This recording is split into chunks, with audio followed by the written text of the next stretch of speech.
Hi, welcome to Listen2Riches. Today, I will introduce to you the book titled, Dark Money, The Hidden History of the Billionaires Behind the Rise of the Radical Right in America. This book is authored by the renowned American investigative journalist, Jane Mayer. Mayer has previously served as a columnist for New Yorker magazine and as a White House correspondent for the Wall Street Journal. She spent nearly a decade closely tracking the Machiavellian maneuvers of Charles Koch and David Koch, the actual controllers behind the second-largest private company in the United States, Koch Industries, and exposed their clandestine operations through extensive research. In her book, Mayer meticulously portrays how the Koch brothers moved their ideological agenda from the fringes to the center stage of American politics. Her reporting on the Koch brothers has garnered accolades, including the prestigious National Magazine Award, which is on par with the Pulitzer Prize. Dark Money has also been a finalist for awards such as the National Book Critics Circle Award, the National Book Award, and the Los Angeles Times Book Prize. Time magazine even named it one of the top 10 books of the year. Mayer's concept of dark money refers to the vast sums of illicitly injected funds into American political activities. Under current U.S. law, individual campaign contributions to political parties are capped at $200, and detailed disclosure is required. However, the Koch brothers exploited regulatory loopholes, funneling billions of dollars through various covert channels to fund political activities. The author aptly labels these undisclosed, excessive contributions beyond the legal limit as dark money. But why did the Koch brothers pour substantial dark money into political activities? There are two primary reasons. Firstly, the Koch brothers are among America's wealthiest individuals, with their industrial empire generating a staggering $115 billion in revenue in 2017. Consequently, any government policies aimed at increasing taxes or strengthening environmental regulations could have a profound impact on their business interests. Secondly, from a young age, the Koch brothers were instilled with the belief that excessive government intervention in society would lead to trouble. They were deeply influenced by the Austrian school of thought, particularly the ideas of the eminent Hayek, who believed that government regulation would lead to economic downturns and a path towards servitude. Therefore, the Koch brothers felt it was their duty, as representatives of industry, to step forward and alert the public to the dangers of excessive government interference, which they believed threatened citizens' freedom and interests. Driven by this dual motivation of self-interest and ideology, the Koch brothers established a multi-tiered network of influence, resembling an octopus. At its core, this octopus is composed of various foundations, think tanks, and academic institutions funded by the Koches, responsible for providing the ideological foundation. The Koch brothers controlled foundations, lobbying groups, polling organizations, and media conglomerates serve as the tentacles of this octopus, reaching out and tightly gripping a circle of billionaire supporters on the periphery. These billionaires were drawn to the Koch brothers' strategic vision and efficient political tactics, generously contributing to support political figures deemed important by the Koch brothers, thereby making them a critical link between American politics and industry. Data cited by the author suggests that 1 out of every 4 political donations in the United States is associated with the Koch brothers. In the following sections, we will delve into this book, exploring the organizational structure of the Koch octopus, the covert methods employed by the Koch brothers in wielding dark money, and the impact of dark money on the American democratic system. First, let's delve into the organizational structure of the Koch octopus. As of 2016, this sprawling network employed 1,600 individuals spread across 35 states in the United States, with their influence touching the lives of 80% of the American population. Surprisingly, the wages paid to these employees by the Koch brothers exceeded even the expenditures of the entire National Republican Committee. The Koch octopus employs 3 distinct sets of tentacles in their political maneuvering. The first set of tentacles establishes academic sponsorship programs within universities and research institutions, supporting various research centers, reading groups, and think tanks. Notable among these Koch-controlled think tanks are the Cato Institute, the Hoover Institution at Stanford University, and the Mercatus Center at George Mason University, to name a few. The Kochs funnel funds into these organizations, which enjoy tax-exempt status. However, these entities are restricted from direct involvement in campaign-related activities, focusing instead on producing research papers, press releases, and editorials to disseminate intellectual products to society. The second set of Koch tentacles comprises a range of foundations, broadly categorized into two types. One type involves foundations that can openly participate in campaigns, such as the Koch Political Action Committee. The other type hides behind the facade of charitable causes, bearing names that sound just and unrelated to personal gain, like Americans for Prosperity, Patients' Rights Crossroads, and the American Innovation Association, among others. Nevertheless, some foundation names are less transparent, such as the TC4 Trust. The majority of the dark money collected by the Koch brothers flows into these foundations, serving both tax avoidance and regulatory evasion purposes. These foundations act as intermediaries, channeling funds from industry into the coffers of political parties through political action committees, PACs, thus legitimizing the source of political cash. For instance, consider the Patients' Rights Crossroads.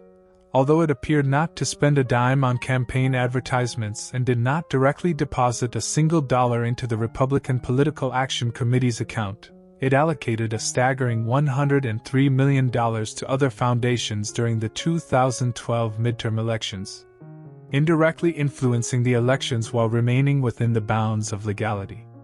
The third set of tentacles utilized by the Koch octopus involves various grassroots activist organizations, with the most representative being Americans for Prosperity. The Koch brothers actively molded it into a nonpartisan, grassroots, spontaneous civilian organization. However, the author's investigation reveals a shocking truth. Behind every street-level activity organized by Americans for Prosperity lies funding provided by the Koch octopus for transportation and logistical expenses. Additionally, the Koch octopus financially supports and encompasses 17 conservative grassroots organizations, including freedom initiatives targeting Latino voters, the American Women's Care Association reaching out to female voters, Generation Opportunity appealing to millennials, and True the Vote promoting increased citizen participation in elections, among others. The author can't help but emphasize that the Koch brothers have essentially constructed their own private political party. However, the true power of the Koch octopus lies in its peripheral influence. As major producers of libertarian thought in America, the Koch brothers have attracted a significant number of like-minded billionaires who generously donate, supporting the Koch brothers in their political interventions. Whenever major elections and midterm congressional elections approach, the Koch brothers' fundraising summits in Palm Springs, Florida, become the focal point of American political life. Prior to the 2016 presidential election, the Koch brothers' donor list included 32 contributors, among them capital mogul Charles Schwab, Amway chairman Richard DeVos, coal magnate Joe Kraft, the Robertson family of oil tycoons, and even Las Vegas casino magnates.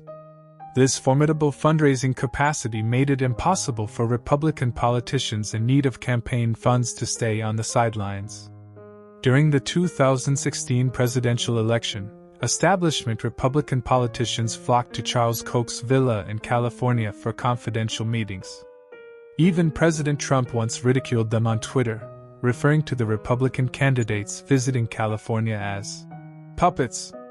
That's the basic overview of the Koch octopus.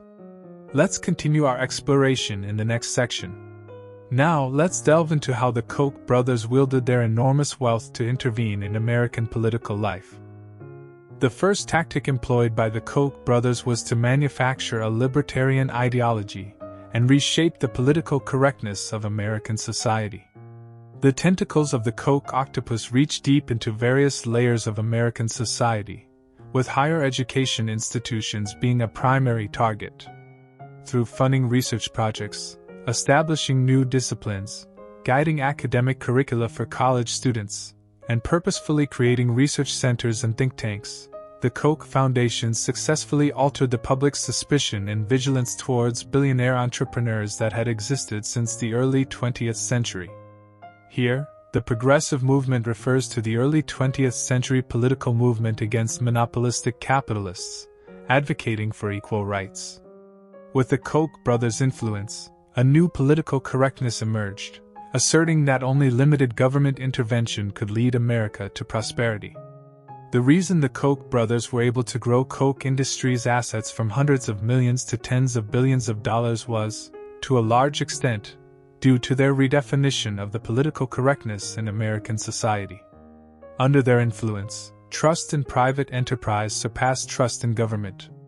However, in the 1960s and 1970s, when the Koch brothers were just starting to manage the family business, the American business community faced immense pressure. In 1962, Rachel Carson's Silent Spring exposed the deadly impact of the pesticide DDT on the environment, giving rise to the environmental and consumer rights movements.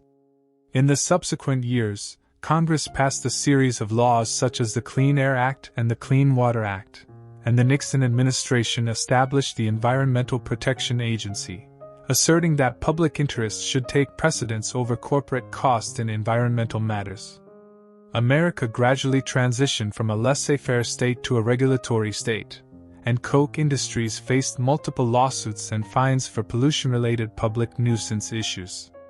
The Koch brothers had to confront this situation. With the help of advisors, they realized that the real enemy for businesses was not in the courtroom but in the left-wing intellectuals advocating for equal rights and holding sway in university classrooms, the media, and research institutions. Therefore, the Koch brothers decided to fundamentally influence the ideas and beliefs of Americans. They donated $30 million to George Mason University in Virginia, hiring Austrian school economists who championed the free market economic model to come to the United States and establish the Mercatus Center for Economic Studies. Subsequently, this think tank, along with another Koch-backed think tank, the Cato Institute, became the policy-making hubs for a series of tax reduction policies during the Reagan and George W. Bush administrations. The Koch brothers focused on influencing young minds by funding research projects. For instance, research projects sponsored by the Koch Foundation required college students to include keywords related to liberal economists like Hayek and Milton Friedman in their papers to compete for excellence and scholarships. Additionally, the Koch brothers sponsored Ivy League's Brown University, designing a course specifically discussing the free market economy for first-year students, aiming to shape the beliefs of young people at the start of their academic careers.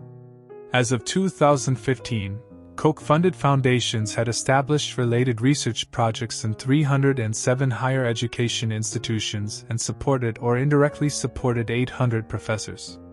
However, Koch-funded foundations violated the traditional academic independence by requiring dominance and discourse control over their projects' objectives. These projects were very purpose-driven, with the vast majority focused on research related to tax reduction, challenging environmentalism, consumer rights, and the equal rights movement. In terms of mass media, the Koch brothers also invested heavily. By investing in media, they could influence editorial policies, infiltrating libertarian ideas into mainstream media. The long-term investments by the Koch Foundation enabled them to effectively use the media to exert pressure on the government, thereby influencing policymaking. Next, we will continue to explore the Koch brothers' intervention methods in American politics. Let's proceed to discuss how the Koch brothers used scandals to influence policy.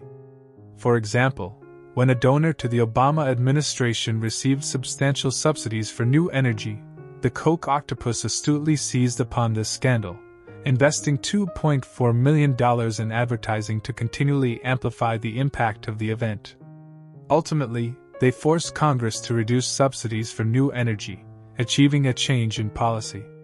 This was the final step in reshaping political correctness.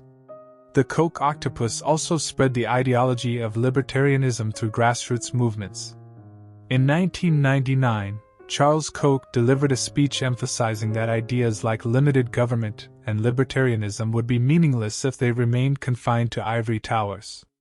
Consequently, the Koch octopus took proactive steps to bring these ideas to the streets and garner public support. The Tea Party movement stands as one of their notable achievements. This movement frequently erupted during both of President Obama's terms, with protesters emulating the Boston Tea Party from American independence history, taking to the streets to demand the government's withdrawal of new energy subsidies, halt the passage of the Affordable Care Act, and call for significant reductions in federal government spending and taxes.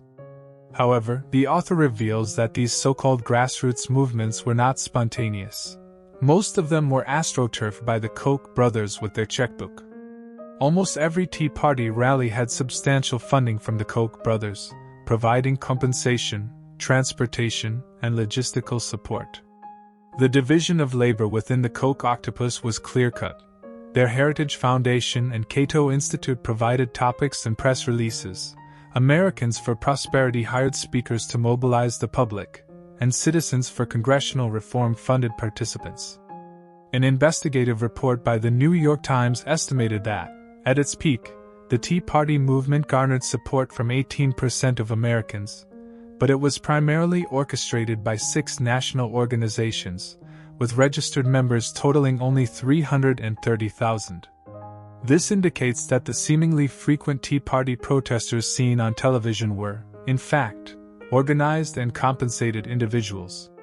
These movements received extensive exposure in mainstream media, creating a facade of mass support, but when the organizations and financial backing behind them were exposed, people began to question the authenticity of these movements. The second category of actions by the Koch brothers was to seek profits for their businesses and evade regulation through industrial policy intervention. The author contends that the Koch brothers' supposed charitable activities were all driven by a desire to boost Koch Industries' profits.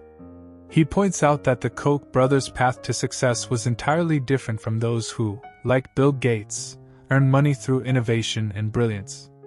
The Koch brothers' success was built on breaking rules and intervening in national industrial policy. One of the most notable instances of the Koch brothers' intervention was their forceful reversal of American carbon emission policies. Due to severe environmental violations by Koch Industries, such as a 2000 oil spill that violated the Clean Water Act, they were fined $30 million by the U.S. Department of Justice.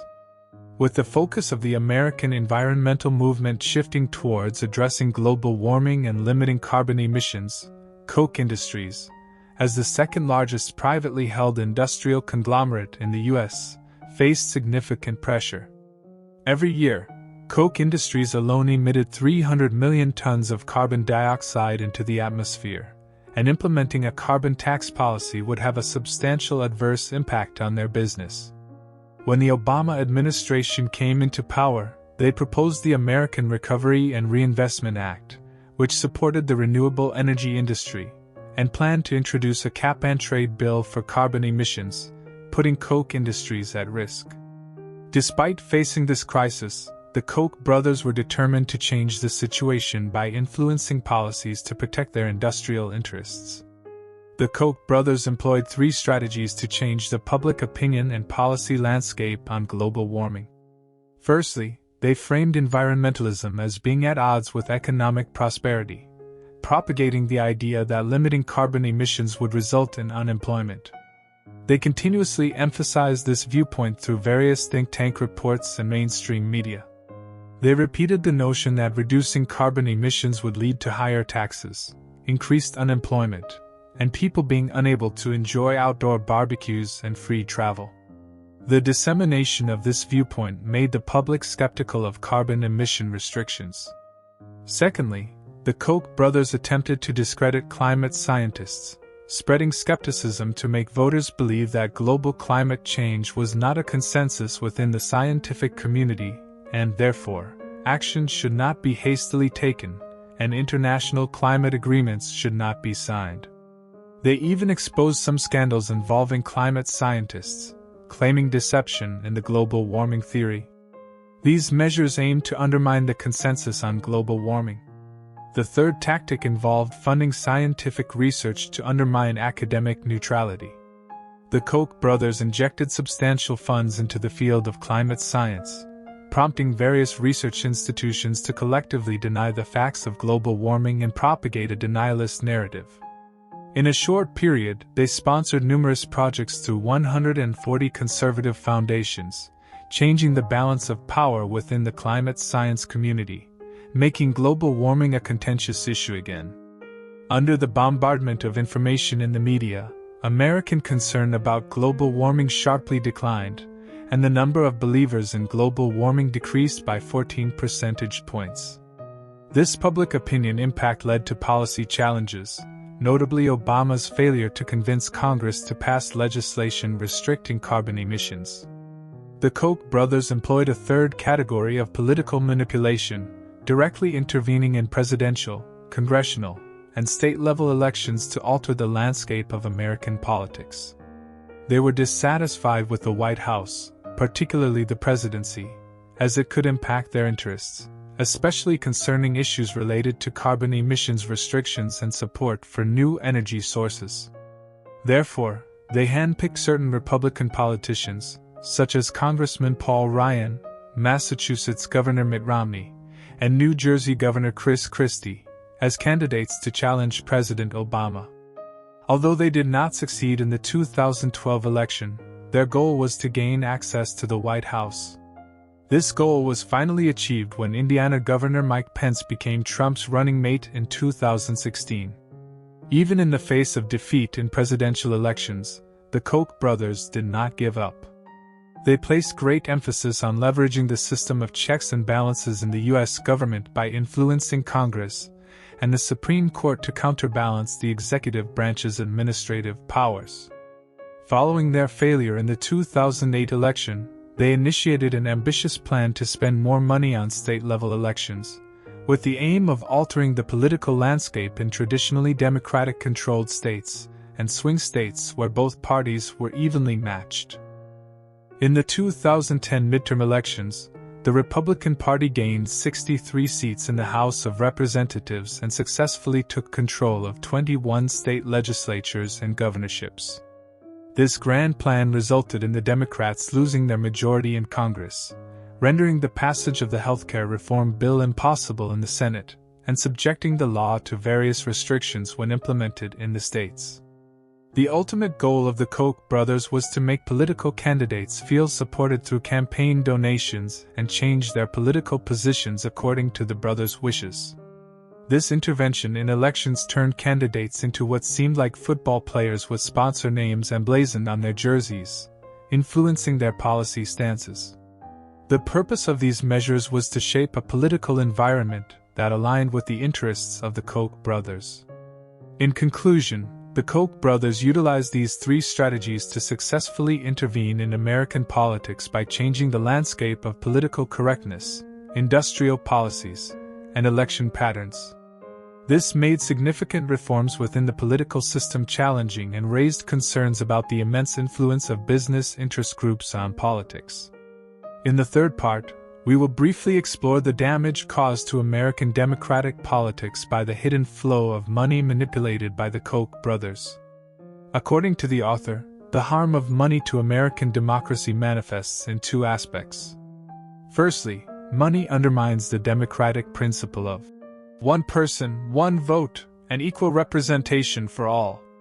With the advent of modern mass media, the wealthy can amplify their voices by purchasing advertising time, thus influencing the judgment of others.